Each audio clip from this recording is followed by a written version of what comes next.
दिल्ली की एक ठंडी शाम थी। सड़क किनारे छोटे से कैफे में रोहन अकेला बैठा था। सामने वाली कुर्सी खाली थी, वही कुर्सी जहां कभी नैना बैठा करती थी। रोहन और नैना की मुलाकात 3 साल पहले हुई थी। दोनों एक ही ऑफिस में काम करते थे। शुरुआत में बस हल्की सी दोस्ती थी, फिर धीरे धीरे वो दोस्ती प्यार में बदल गई। हर सुबह साथ ऑफिस जाना, लंच साथ करना और शाम को लंबी लंबी बातें। उनकी दुनिया बहुत छोटी थी, लेकिन बहुत खूबसूरत थी। एक दिन रोहन ने नैना से कहा, मैं चाहता हूं कि हम हमेशा ऐसे ही साथ रहें। नैना मुस्कुराई और बोली, हमेशा? ये शब्द बहुत खूबसूरत होता है, लेकिन कभी कभी किस्मत को ये शब्द पसंद नहीं आता। कुछ महीनों बाद रोहन को दूसरे शहर में बड़ी नौकरी का ऑफर मिला। वो बहुत खुश था और सीधा नैना के पास गया। नैना, मुझे मुंबई में जॉब मिल गई और मैं चाहता हूं तुम भी मेरे साथ चलो। नैना कुछ देर चुप रही, फिर धीरे से बोली, रोहन, मैं नहीं जा सकती। रोहन हैरान रह गया।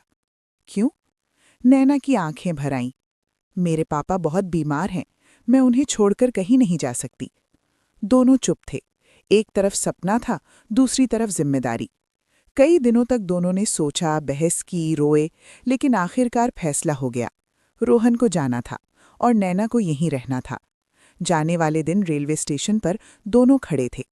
ट्रेन चलने ही वाली थी। रोहन ने नैना का हाथ पकड़ा और कहा, अगर किस्मत में हुआ तो हम फिर मिलेंगे।